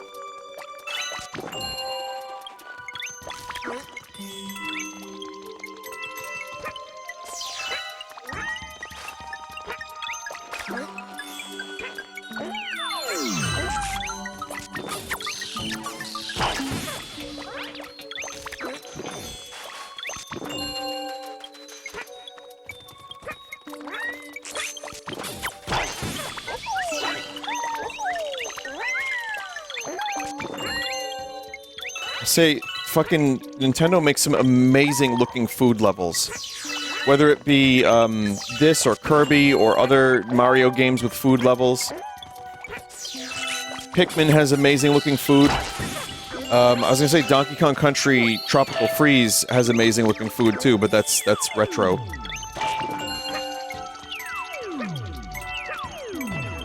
Pepto-Bismol level in Mario Odyssey. Chat, the only sponsorship I would ever take would be Pepto-Bismol.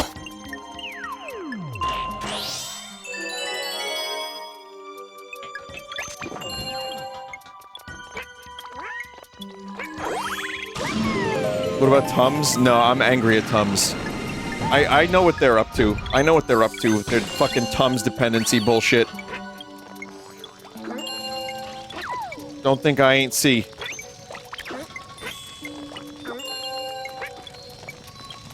People don't know about Tums dependency. If you start taking a bunch of Tums after meals, you start always needing Tums after meals. You notice that? You notice how you just keep needing more and more Tums?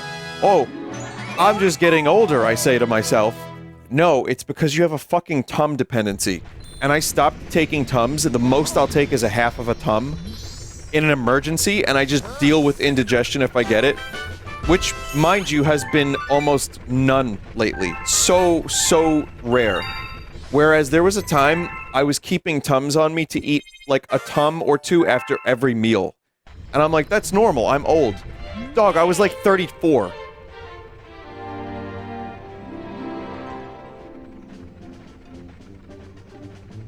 And, you know, it's funny, I was at a friend's party one time, and some friends were there. Obviously, it's a friend's party, and they brought like a big thing of Tums, and I'm like, why are you so many Tums? Like, oh, because we just need them. How many take?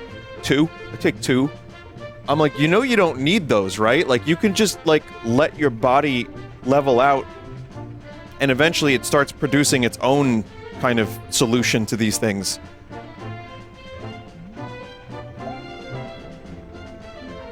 But they didn't want to hear it. They were like, no, you don't understand. I need these Tums. So fuck you, Tums. I understand what you're doing. I can't even say fuck you, Tums, because I carry them with me wherever I go anyway. Well, not wherever I go, but I keep one at home, one in the car, that whole thing. Because again, if it's an emergency, or if I ate something that's like Mondo spicy, yeah, I might need a Tum. And that's fine, that's what they're for, but I learned about this Tum stuff, and I've talked about it on stream. This is not the first time I've talked about it. Sorry, this is a repeat episode. But that shit annoyed me when I found out, because within like 5 days, not even, I was fine.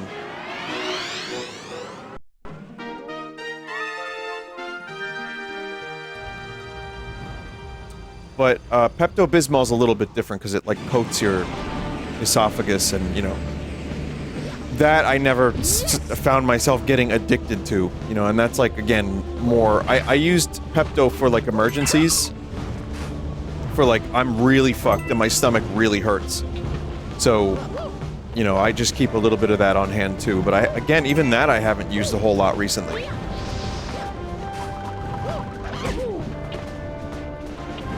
The other thing with Tums is they're delicious. Like, they have smoothies. They have, like, the flavor of smoothies so that you just wanna gobble them up. Oh, they're delicious. They're a dessert. You say as you weaken your fucking gut biome, maybe. I don't know how that works.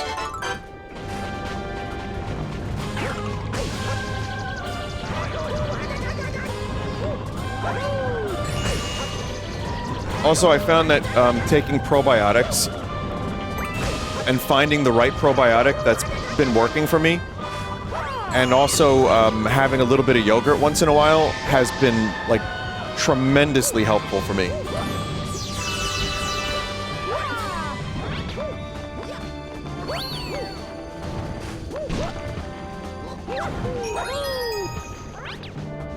Yogurt owns. Yeah, I like yogurt. I like yogurt. You know what?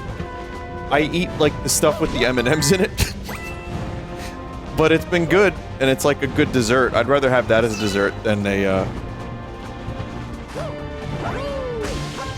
you know, at least it tastes good, and I know it's like doing something positive.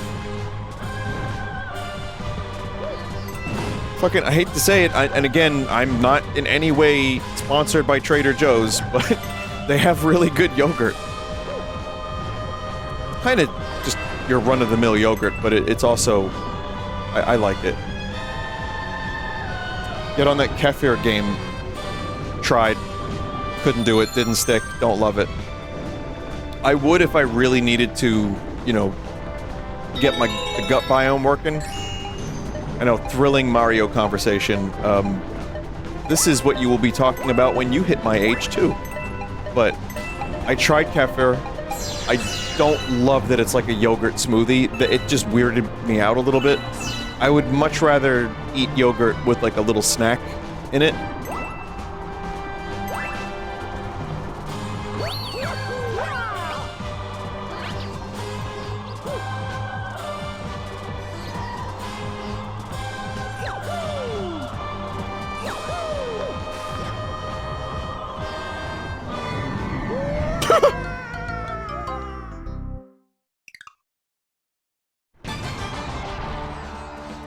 What happened? I don't know, I was just trying to get that. There's like, isn't there a 1-up there, if I'm not mistaken? Yeah. How the fuck do you even get that? Oh, that's how.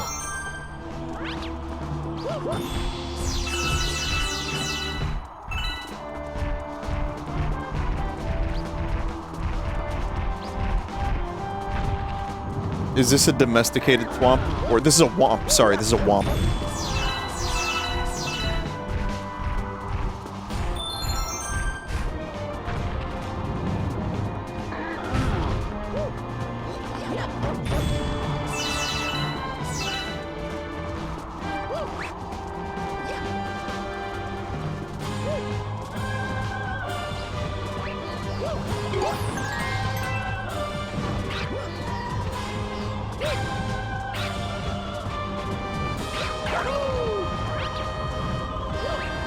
Also, chat, I've seen people get, like, there was someone, I forget whose channel it was, they got that Lego Barad-dûr set, the Lord of the Rings one, like, a month before it came out, just to review, and I'm like, how do you get free Lego? Does anyone know in chat? Does anyone work at Lego?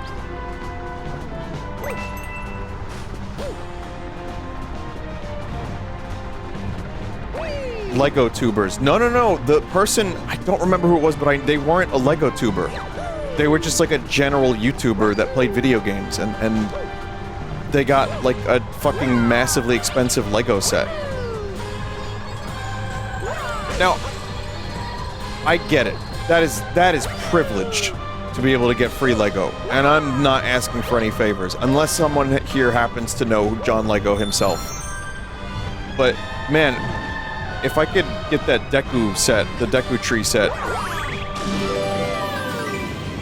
I would build it and, you know, film it. I wouldn't do a stream of it, but I would film like a time lapse.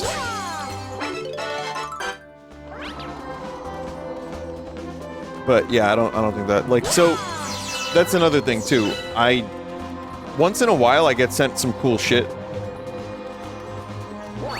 which is like kind of the most amazing part of this. Like, I don't even know how these people find me sometimes.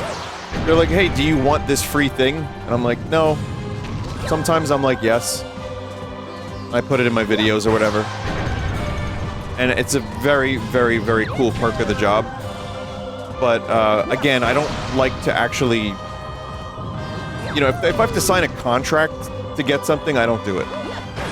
So, if that's the case with Lego, then I wouldn't do it. Again, only Pepto-Bismol. Not even Lego. Lego only sends free stuff to people with enough microplastic in their balls. Well then, everyone that has balls should be getting Legos. Because we all have everyone, apparently. They did the study to 27 people or whatever, 27 balls, and they found out that everyone, as a result of those 27 balls, has microplastics in all of our balls.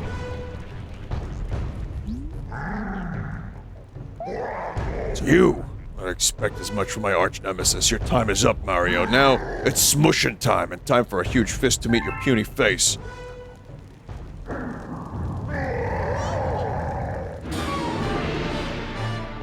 Yeah, ladies. No, I'm sorry. I was gonna say, oh, someone said, didn't Asus have like a partnership with you or something? No, I got invited to an event to check out some of their stuff. And I believe I'm getting one of their things. It wasn't a, it's not a sponsorship or anything like that. It's just a bunch of YouTubers and press got invited to an event. I don't think I'm legally allowed to talk about what I saw, but you can imagine what I saw if you have any potential, like, knowledge or interests in Asus product in the video game world. And yeah, it was pretty cool. It's not something I would necessarily lose my shit over, but I thought it was neat.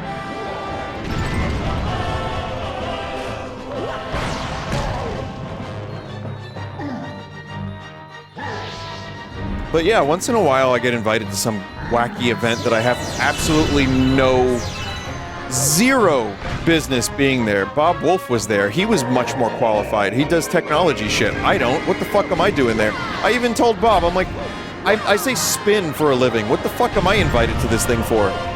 But, who? He's a gaming YouTuber who does handhelds and stuff. Didn't you say it was boring? No, it wasn't. It was very flat. It was just a very informational. The food was good. It was like extremely like tech specs oriented, which is, I'm not overly interested in that stuff.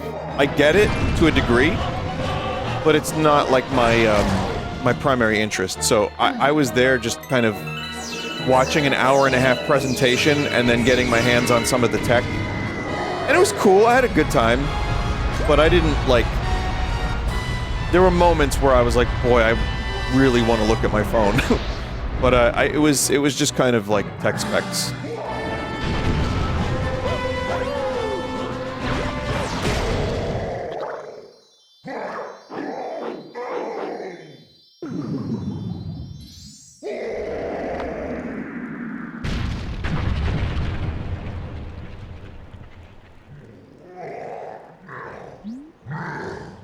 You have to apply for LEGO Ambassador. It absolutely requires signing a contract. You must make content on anything they send you. Oh, that's a confirmation on LEGO content. You must make content on anything they send you. What if the set is, like, not... What if you don't want, like, a sport set? Or, like, Marvel?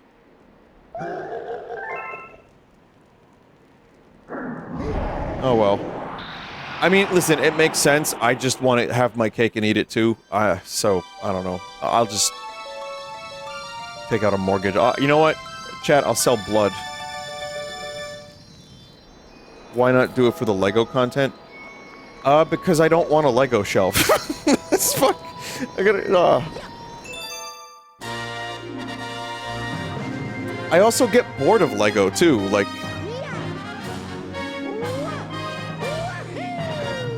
Some stuff they require you to cover, but you can request some stuff as well.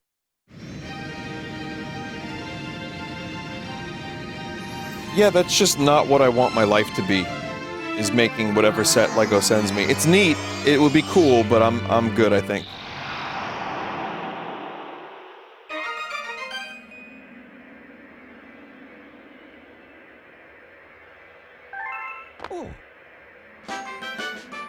You don't want to be told what to do by a megacorp. Silly booty. I'd like to avoid that if possible.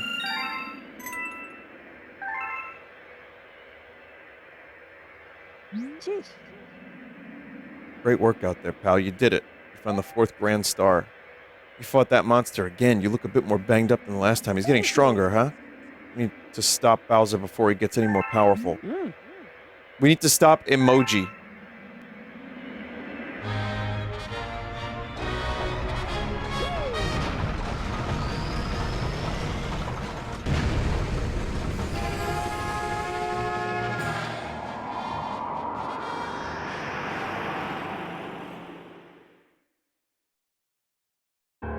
Have you ever thought about teaching music theory? I don't know music theory. Barely. What am I gonna teach? This place, it looks like it might be pretty well protected. I bet you we're moving right in on the enemy's home base.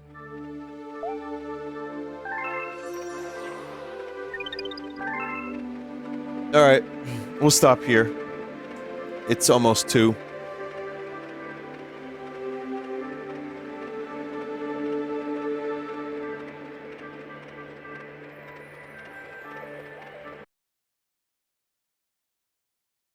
What's going on?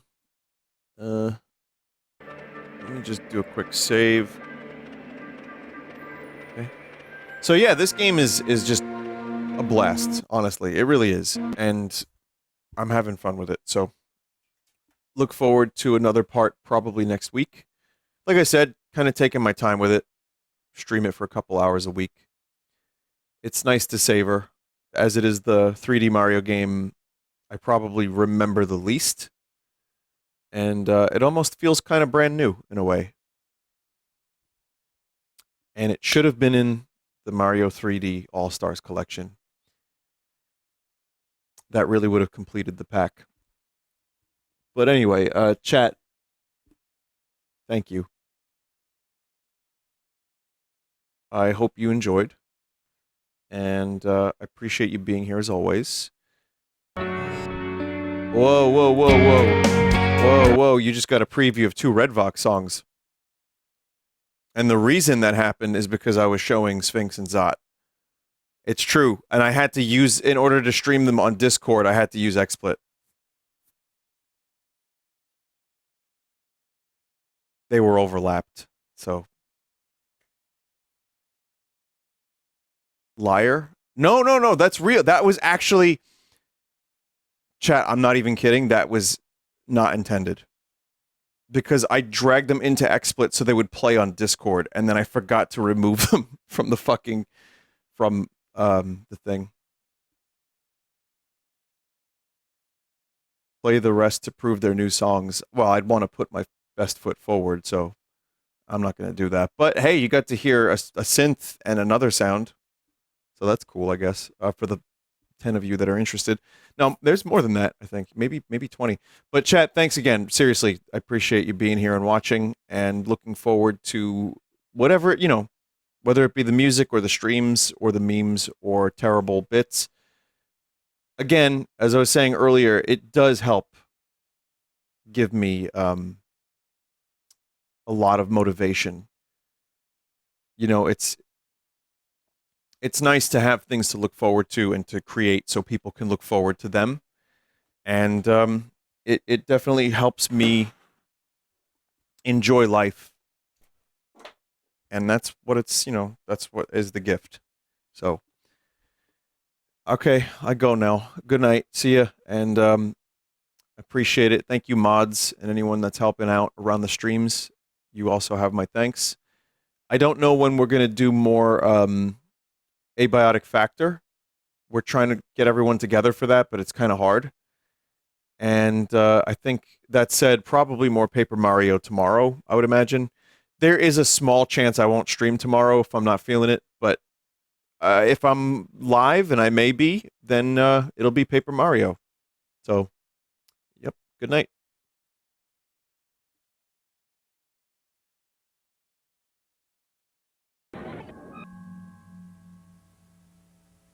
Are you comfortable? Are you comfortable? Are you comfortable?